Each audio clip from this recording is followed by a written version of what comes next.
আসসালামু আলাইকুম রহমতুল্লাহি ওয়া বারাকাতুহু। সম্মানিত দর্শক, আলোচিত জুলাই বিপ্লবী বা জুলাই যোদ্ধা এবং নতুন রাজনৈতিক দল এনসিপির শীর্ষস্থানীয় নেতা জনাব সার্জিস এবং জনাব নাসিরউদ্দিন পাটোয়ারি সাম্প্রতিক সময়ে তারা যে রাজনৈতিক বিপত্তির মধ্যে পড়েছেন এবং বলতে গেলে একটা অসম যুদ্ধ করতে গিয়ে প্রায় প্রতিদিনই তারা যেভাবে লাঞ্ছিত এবং অপমানিত হচ্ছেন, এতে করে আমাদের রাজনীতির যে এই মুহূর্তে যে সমীকরণ, সেই সমীকরণটি আসলে উল্টে যাচ্ছে। মূল ব্যাপার হলো যখনই আপনি কাউকে তুচ্ছ-তাচ্ছিল্য করবেন, ওটা যাকে আপনি তুচ্ছ-তাচ্ছিল্য করবেন তার জন্য একটা আশীর্বাদ হিসেবে দেখা দেয়। ফলে এখন সার্জিসকে এবং নাসিরউদ্দিন পাটোয়ারিকে যেভাবে পিটুনি দেওয়া হচ্ছে, আহত করা হচ্ছে, এতে করে তারা তাদের স্ব অবস্থানে আরও বড় হয়ে যাবে। শুধু আমাদের দেশে না, পৃথিবীর যে কোনো দেশে যখনই কাউকে খুব বেশি নির্যাতন করা হয়, জুলুম অত্যাচার করা হয় কার উপর, কিংবা কাউকে মূল ট্র্যাকের বাইরে রাখার জন্য প্রাণান্ত চেষ্টা করা হয়, সে মানুষটি সেখান থেকে বের হয়ে আসলে নেতা হয়ে যান। সেই প্রাচীন জমানাতে দাস বিদ্রোহ,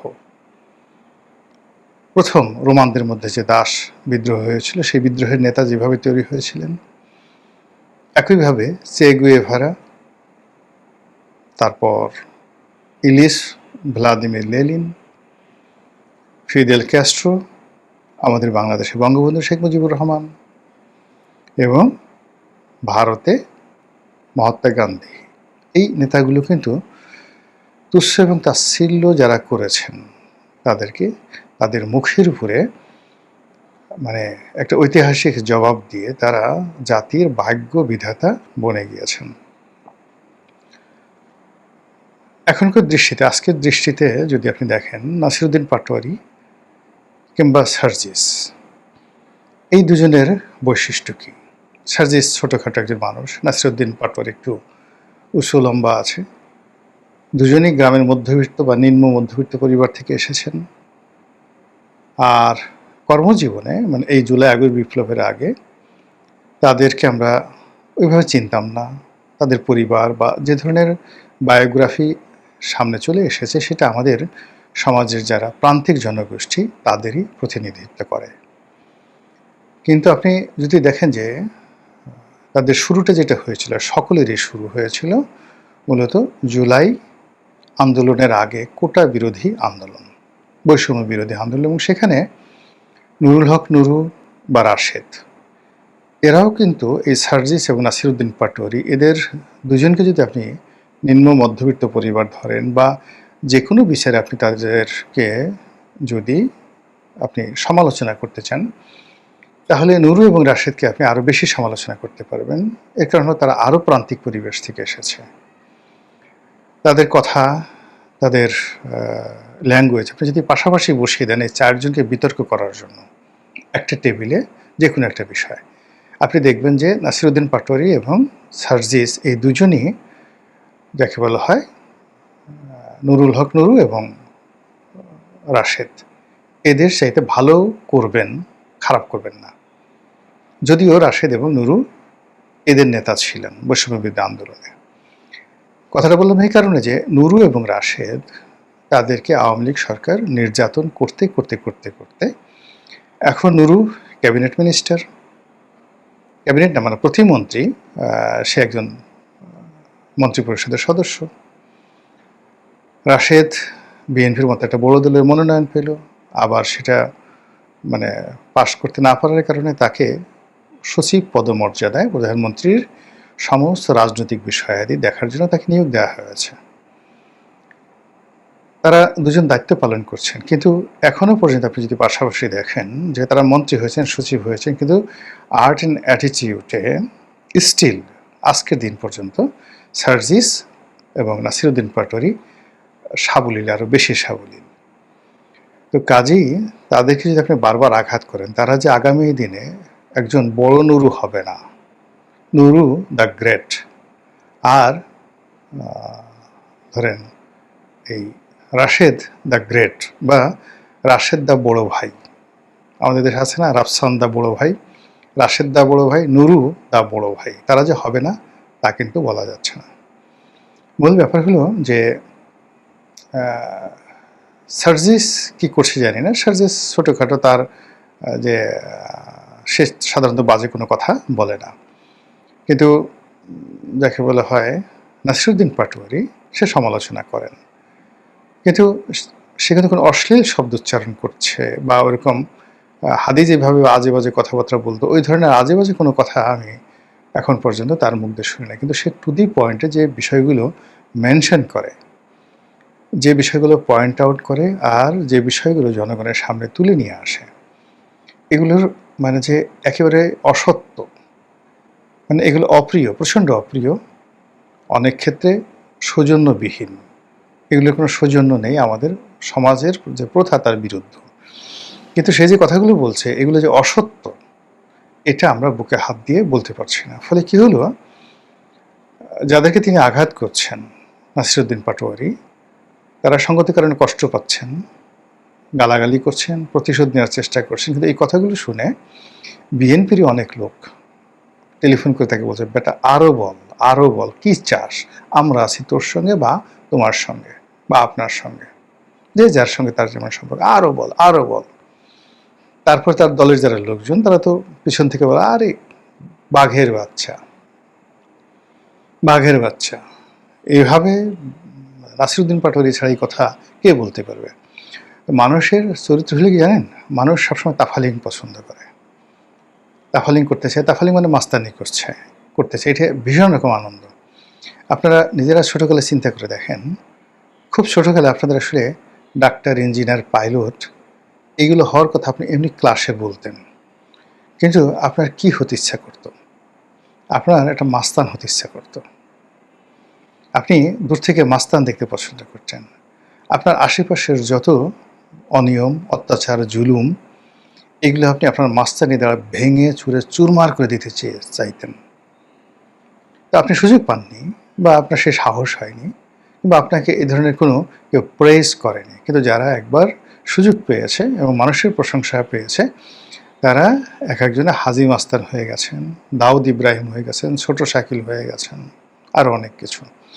তো নাসিরুদ্দিন পাটোয়ারি এবং অল অব দ্য মানে যাকে বলা হয় জুলাই বিপ্লবী, তাদের মধ্যে শব্দ বোমা প্রয়োগের ক্ষেত্রে যেমন হাদি যে কথাগুলো বলতো সেগুলো অশ্লীল ছিল, অশ্রাব্য ছিল, যৌনাঙ্গ এবং মলদার সংক্রান্ত বিষয়াদি ছিল। কিন্তু সে কিন্তু এই কথাগুলো বলছে না। সে যে কথাগুলো বলছে টু দি পয়েন্টে, গোলাম মোল্লা রনি সে একজন দুর্নীতিবাজ, গোলাম মোল্লা রনি সে একজন চাঁদাবাজ, গোলাম মোল্লা রনি এই কাজগুলো, মানে জাস্ট আমার নাম দিয়ে বললাম, এবার টু দি পয়েন্টে।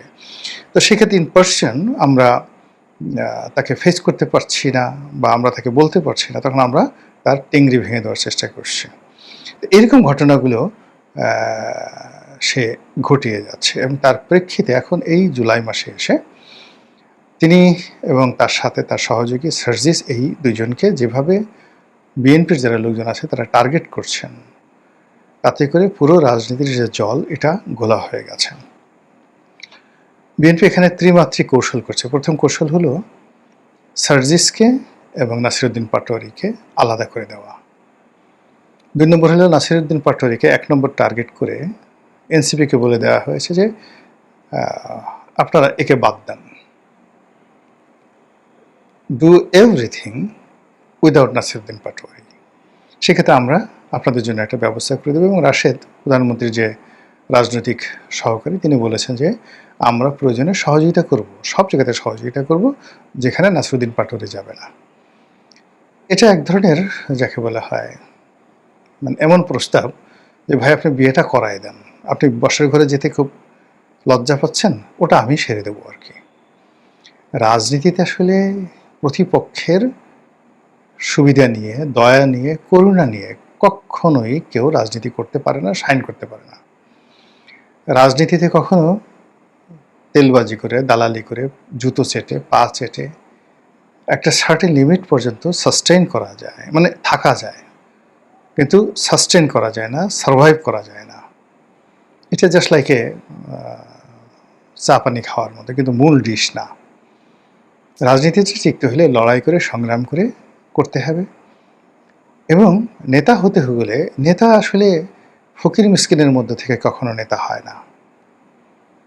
নেতাকে অর্থনৈতিকভাবে সবল হতে হবে, সচ্ছল হতে হবে, অন্য সবার সাথে শিক্ষিত হতে হবে, মার্জিত হতে হবে, সবার চেয়ে সাহস বেশি থাকতে হবে। তো সেই ক্ষেত্রে আমাদের রাজনীতির একটা অকাল। অকাল হলো আপনি নাসিরুদ্দিন পাটোয়ারি বলেন, সার্জিস বলেন, তারপরে অন্যান্য যারা বলেন, তারপর তাদের প্রতিপক্ষ যে সমস্ত লোকজন কথাবার্তা বলছে ঠিক সেম এজের, তাদের সঙ্গে যদি আগের জেনারেশন, জাস্ট 1 থেকে 2 জেনারেশন আগের আপনি 100 জন রাজনীতিবিদ দেখেন, যেমন আপনি নাজিমউদ্দিন আলমের কথা বলেন, বিএনপি নেতা নাজিমউদ্দিন আলম, বা ফজলুল হক মিলন, আরও বড় নেতার যাওয়ার দরকার নাই। তো এই নাজিমউদ্দিন আলম বা ফজলুল হক মিলন, এই দুজন লোক বসে থাকবে, আর এনসিপির এরকম 1000 ছেলে মেয়ে বসে থাকবে ফেয়ার জায়গাতে। এদের সামনে 5 মিনিট কথা বলার মতো অবস্থা এখনো এনসিপির কারো হয়নি। তো কাজে এনসিপি ঠিক সেই যোগ্যতাটা অর্জন না করে তারা যে কাজটি করার চেষ্টা করেছে সেটা হলো তাফালিং, কত দ্রুত সেই মানুষকে আকৃষ্ট করা যায়। আর আকৃষ্ট করার জন্য অনেক কাজ আছে। আপনি যদি লুঙ্গি উঠিয়ে আপনার পুটু মেয়েকে দেখায় দেন, লোকজন, আপনি মুহূর্তের মধ্যে ভাইরাল হয়ে যাবেন। আপনি যদি এই 4-500 লোক খেতে বসছে, সেখানে বসে মোটামুটি একটু বায়ু ত্যাগ করেন, সঙ্গে সঙ্গে আপনি ভাইরাল হয়ে যাবেন। সবার মধ্যে আপনি একটা পিস্তল বের করে একটা গালাগালি দেন, কিন্তু আপনি একটা জায়গাতে ঢুকছেন, ঢোকার সঙ্গে সঙ্গে সমস্ত অ্যাটেনশন আপনার দিকে গেছে। এই জন্য আপনার কর্ম থাকা লাগবে, তো আপনার ট্র্যাক রেকর্ড থাকা লাগবে। সেই ট্র্যাক রেকর্ড না থাকলে কখনো নেতা হওয়া যায় না। তো এক্ষেত্রে যারা নতুন নবীন, তারা খুব দ্রুত নেতা হওয়ার জন্য, জনগণের আকর্ষণ লাভ করার জন্য, তাফালিং করার জন্য যে কাজগুলো করছেন, সেই কাজে তাদের যারা শক্তিশালী প্রতিপক্ষ, তারা প্রতিহিংসা পরায়ণ হয়ে পড়েছেন। এবং সেই প্রতিহিংসা পরায়ণতা ডে বাই ডে, যাকে বলা হয়, ভয়ঙ্কর হয়ে পড়েছে।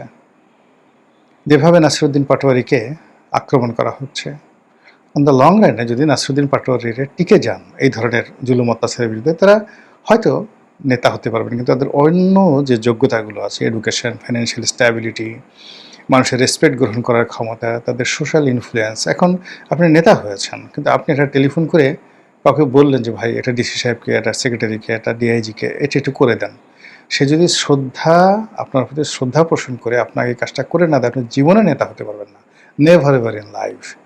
আপনি তাফালিং করতে পারবেন, এমপি হতে পারবেন, ভোট ডাকত্যাগ করতে পারবেন, আপনি প্রধানমন্ত্রীর দয়া নিয়ে মন্ত্রী হতে পারবেন, অনেক কিছু হতে পারবেন, কিন্তু কখনো নেতা হতে পারবেন না। তো যাই হোক, এখন আমাদের আসলে গত 2 বছর খুবই অস্থির একটা সময়। এই সময়ের মধ্যে আমরা বহু নেতাকে হারিয়েছি, যারা 50 বছরের রাজনৈতিক ক্যারিয়ার ছিল তাদেরকে হারিয়েছি। আবার বহু নেতাকে আমরা পেয়েছি যাদের 5 মাসেরও রাজনৈতিক ক্যারিয়ার ছিল না। আর এই সময়টাতে আমরা যাদেরকে দেখছি পক্ষে এবং বিপক্ষে, অনেককেই আমরা অনেক কথা বলতে পারছি না, অনেক কিছু আমাদের সহ্য হচ্ছে না, অঙ্গ জ্বলে যাচ্ছে, এবং আমরা স্পষ্টতই একটা অস্থির এবং অরাজক রাজনৈতিক যে পরিস্থিতি, সেই পরিস্থিতির মধ্যে পড়ে যাচ্ছি। আর তারই মধ্যে 2026 সনের জুলাই মাসে যেভাবে এনসিপির যারা নেতৃবৃন্দ রয়েছেন তাদের উপরে যেভাবে আক্রমণ চালানো হচ্ছে, আর প্রতিপক্ষ যেভাবে এই আক্রমণ করে গর্ব অনুভব করছে, তৃপ্তি অনুভব করছে, এটি আরও 10টি, মানে একটি অপরাধ আরও 10টি অপরাধকে দাওয়াত করে নিয়ে আসবে। একটি প্রতিহিংসা আরও 10টি প্রতিহিংসাকে দাওয়াত করে নিয়ে আসবে। এবং আমাদের এই সমাজে যখনই মানে দুর্বলের পক্ষ থেকে কোনো আঘাত আসে, ও আঘাতটা মারাত্মক হয়, মরণ কামড় হয়। যে কোনো দুর্বল সাধারণত আক্রমণ করে না, কিন্তু দুর্বল যখন আক্রমণ করে তখন কিন্তু সেটা মারাত্মক হয়।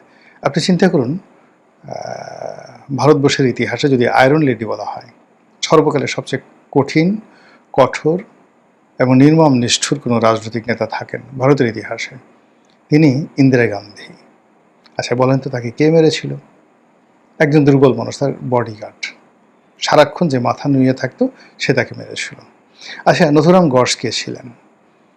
মহাত্মা গান্ধীকে যিনি গুলি করেছিলেন তিনি একজন বিপ্লবী ছিলেন, কিন্তু তিনি বহুকাল ধরে, বহু বছর ধরে মহাত্মা গান্ধীর আশ্রমে যেতেন, বসে থাকতেন, দিনের পর দিন তার বক্তব্য শুনতেন এবং তার একান্ত ভক্ত লোক ছিলেন, দুর্বল একজন মানুষ। তো দুর্বল একজন মানুষ যখন কাউকে আক্রমণ করে, প্রতিহিংসাপরায়ণ হয়ে যায়, তখন সেটা খুব ভয়ঙ্কর হয় যে কোনো দুর্বলের। এখন নাসিরুদ্দিন পাটোয়ারিকে যদি আপনি দুর্বল মনে করেন, সার্জিসকে দুর্বল মনে করেন, তো সেক্ষেত্রে এই দুর্বল মানুষগুলো যখন বলছে যে আমি তারেক রহমান সাহেবকে প্রতিশোধ নেব, তারেক রহমান সাহেব এটা খুব আমার রক্ত ঝরিয়েছে, খুব খারাপ কাজ করছে, তাকে কাফফারা দিতে হবে, তাকেও রক্ত দিতে হবে, একটু বোঝার চেষ্টা করেন। এই যে জিঘাংসা, এই জিঘাংসা কতটা ভয়ানক প্রতিক্রিয়া তৈরি করতে পারে আপনি ইতিহাস পড়লে দেখুন। আমি অন্তত 20 জন মানে লোকের নাম বলতে পারবো আপনি যাদেরকে একেবারে তুচ্ছ তাচ্ছিল্য করেছেন। যেমন হযরত উমরকে যে হত্যা করেছে, হযরত আলীকে যারা হত্যা করেছে, আপনি পড়ে দেখেন, মানে কোনো তুচ্ছ তাচ্ছিল্য করে একেবারে সাধারণ মানুষ, কল্পনা যে কখনো কল্পনাই করেনি যে এই লোক হযরত আলীকে হত্যা করতে পারে, এই লোক হযরত উমরকে হত্যা করতে পারে। মানে ওমর আর ঠাট্টা করে, ওই যে হত্যাকারী তাকে ঠাট্টা করে একদিন একটা কথা বলেছিল, তুমি তো ভাবসা কেমন দেখাচ্ছ, কথাবার্তা বলছো, মনে হয় যেন তুমি আমাকে মেরেই ফেলবে। অথচ তার হাতে তার কিন্তু মৃত্যু হয়েছে, জঘন্যভাবে মৃত্যু হয়েছে। তো কাজে এখানে আমি মনে করি রাজনীতিতে প্রতিহিংসা সৃষ্টি করতে হয় না, অসম কোনো যুদ্ধ করতে হয় না, এবং দুর্বলদেরকে কখনো খেপাতে হয় না। শেখ হাসিনা যাদেরকে খেপিয়েছিলেন, বৈষম্য বিরোধী আন্দোলনের নেতৃবৃন্দ, তখনও পর্যন্ত তারা তাকে আম্মা ডাকতেন, বঙ্গবন্ধুকে জাতির পিতা বলতেন, বঙ্গবন্ধুর বাংলায় অনাচার হবে না ইত্যাদি স্লোগান দিতেন। আর শেখ হাসিনা বারবার শুধু তাদেরকে তুচ্ছ এবং তাচ্ছিল্য করেছেন। আর সেই তুচ্ছ তাচ্ছিল্যের পরিণামটা কী হয়েছে নিঃসন্দেহে আমরা সবাই খুব ভালো করে জানি। আশা করি বর্তমান সরকার অনুরোধ কোনো অবস্থাতেই কাউকে তুচ্ছ এবং তাচ্ছিল্য করবেন না।